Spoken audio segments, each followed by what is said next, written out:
Good morning to all my friends and family, and welcome to this episode of Jim's 5am Club. You may not know where I am, but I'm here at Bondi on the coastal walk, enjoying the Sculptures by the Sea exhibition, where we have a number of very interesting indeed, installments that are strategically placed along the coast walk, along the shoreline here, and attract thousands and thousands of people, not only across Sydney, but across the state, across the country, and international visitors as well. It is a well put together exhibition with interesting, as we said before, installments, and this one here has to be my favourite. Don't know what it is about this one here, but it does resonate with me, and based on the number of people who stop off here all the time, it may resonate with lots of other people as well. Anyway, what I'd like to do today, like I do every other day, is to deliver another vlog on my YouTube channel, Jim's 5am Club, and today's book summary is going to be Die with Zero by an author known as Bill Perkins. So what I might do is I might just stay where I am here, away from all the other people, and just do a 360 every now and then, just so that we can see the people coming through, and go through this book summary and see what else we can add to this day. So the author kicks off the book with an observation where he says that it's better to give with a warm hand than a cold hand. You don't want to be like that structure there, like that sculpture there, at the end of your life, still working, still trying to accumulate, still trying to find meaning, and be empty inside, be unfulfilled and completely empty. Because what the author here says is the bottom line is that we're all basically trying to do the same thing. The bottom line is that everyone is chasing happiness and fulfillment, and many postpone this happiness and fulfillment by accumulating more and more.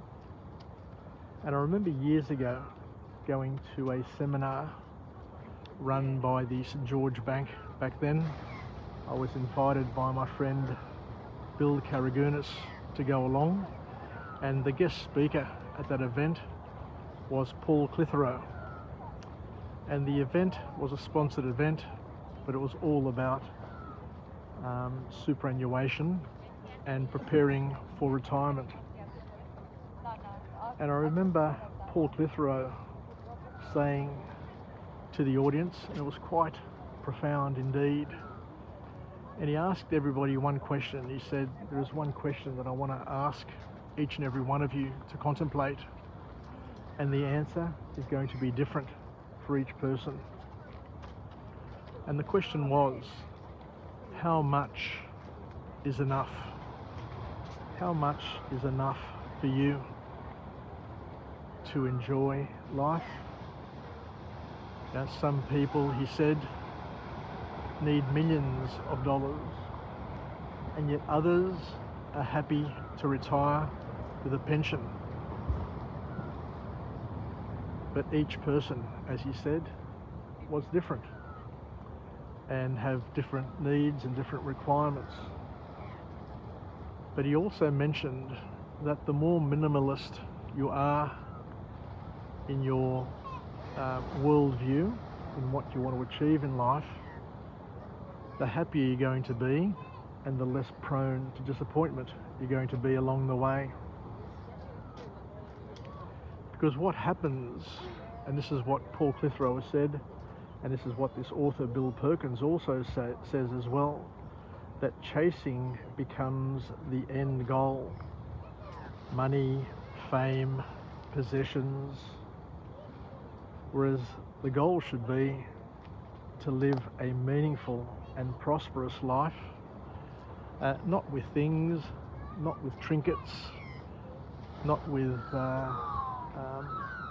accumulated assets, but in terms of how you give to people, in terms of your time, in terms of your love, in terms of your support, and that sort of flavour is where this book comes from. So we all have, to look forward to many years, hopefully, ahead of us of retirement, because at 62, what I've realised, and I guess most people realise it at different ages throughout their lives, is that we do get weary, we do get tired, mentally, physically, emotionally, spiritually, through our lives, by overworking, by overreaching, by overdoing. And there comes a time where we need to sit back, step away, and assess our lives in a balanced way to determine how much is really enough for us to be happy and not to be overwhelmed and left empty and disappointed. So what are we going to carry with us through our lives? How big is your backpack going to be? Remembering that the more we have, the more we need to maintain, the more we need to spend money on, and the more of a burden it becomes. At the end of the day, our assets, our possessions, the things in our lives need to serve us, as opposed to us spending our whole lives serving and, the assets, the trinkets, having to get up and wash the car and maintain the car and maintain the garden and the house and all of those sorts of things. Because there comes a time where you look back over your life and you may say, well, I could have spent my time enjoying more events, more things with my partner, with my children, with my grandchildren, as opposed to spending my time in the garage or on the front lawn or on the side of the road, washing, cleaning, maintaining a piece of metal. Anyway, let's move along. The first formal point to come from this book is where the author says that a good life comes with meaningful shared memories and remarkable experiences, and not with more assets and more cash. Now, what we're saying here is that shared experiences with friends, family, peers are much more interesting and much more fulfilling in our lives than just having, boxes and boxes of toys that we never get to use, never get to play with.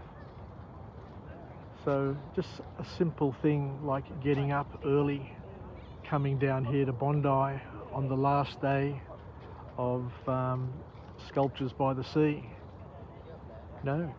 can make a person's day. And just looking around at the thousands of people who are going to come through here today, it just goes to show that there are some events that do bring people together, bring joy, and help make today a little bit more meaningful and purposeful for people in different ways. The author here goes on to say that we need to be careful with delayed gratification, just like we need to be careful, by chasing instant gratification all the time as well.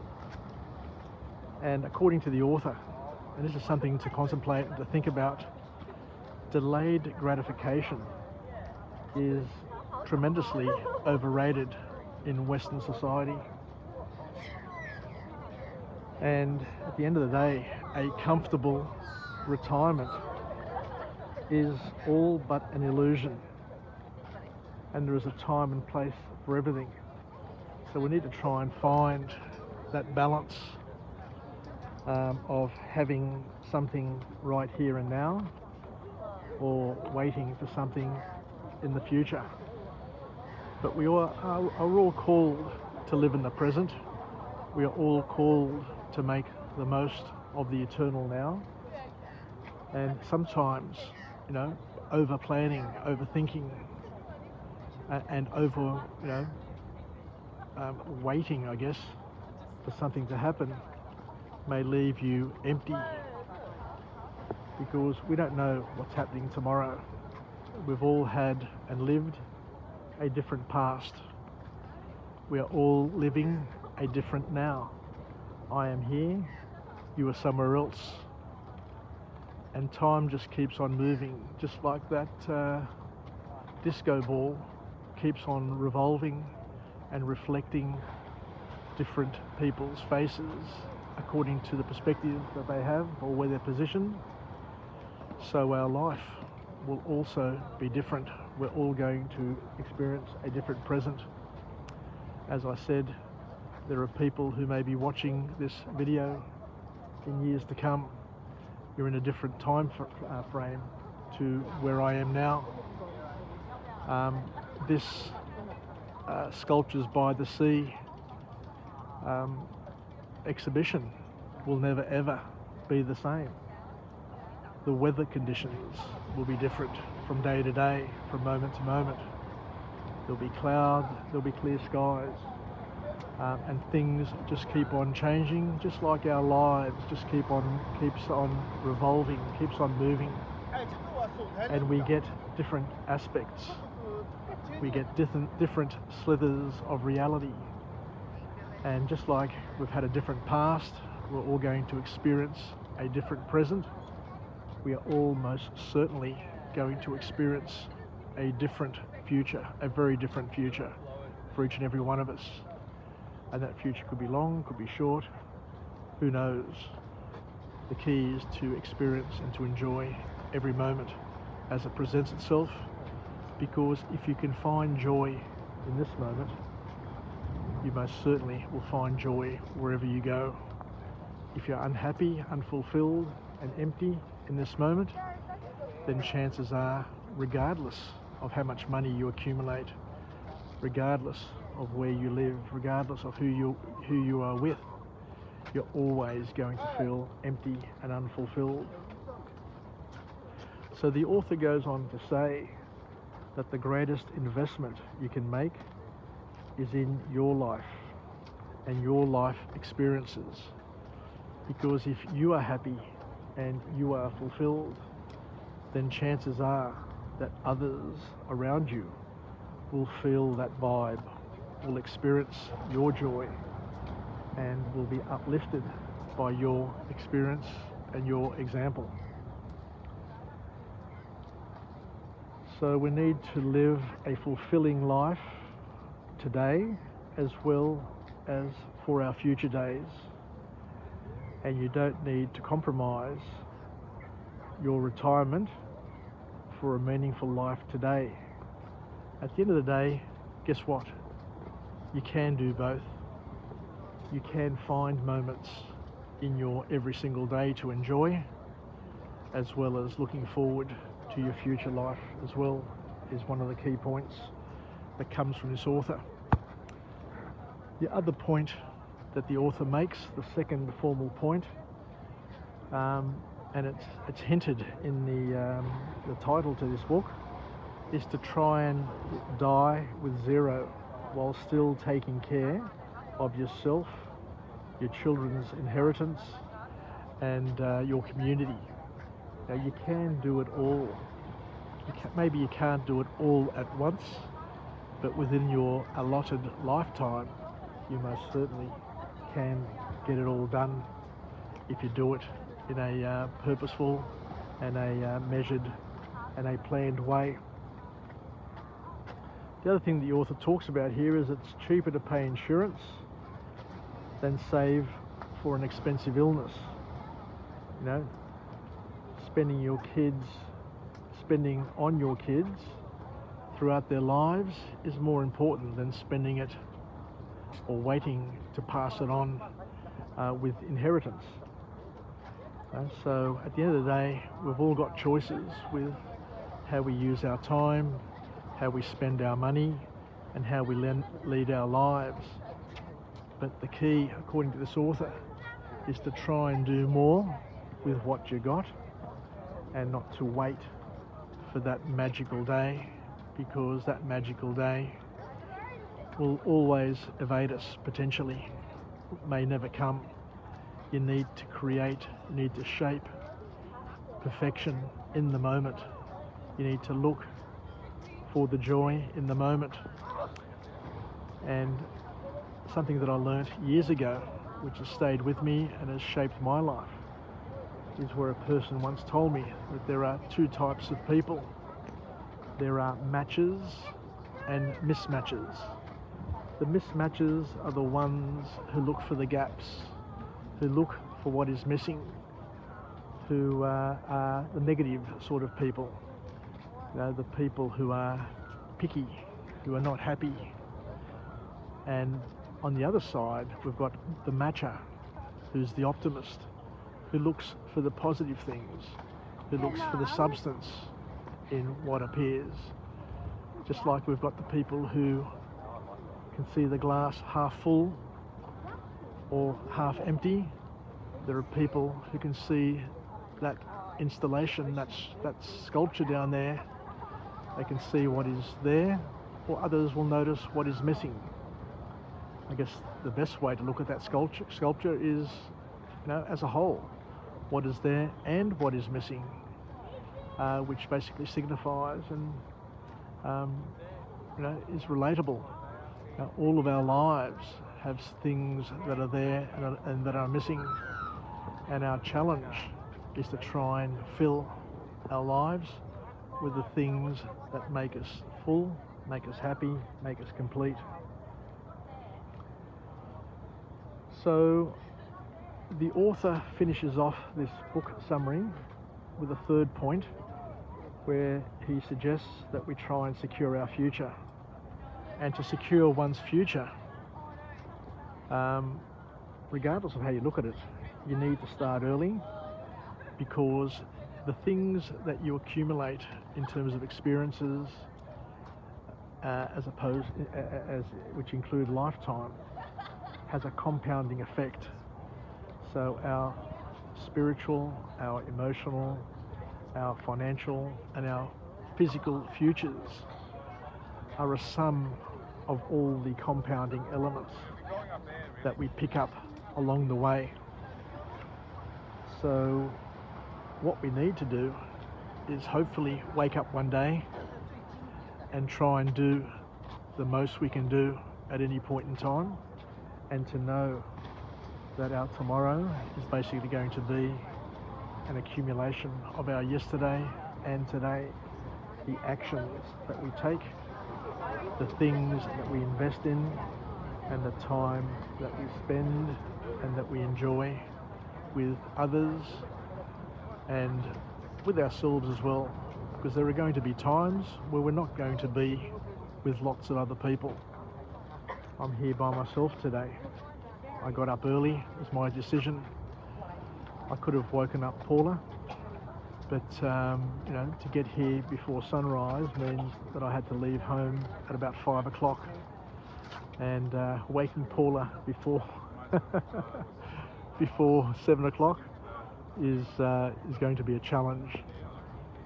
But we need to start early, we need to do things, we need to spend, save and invest in our lives. And there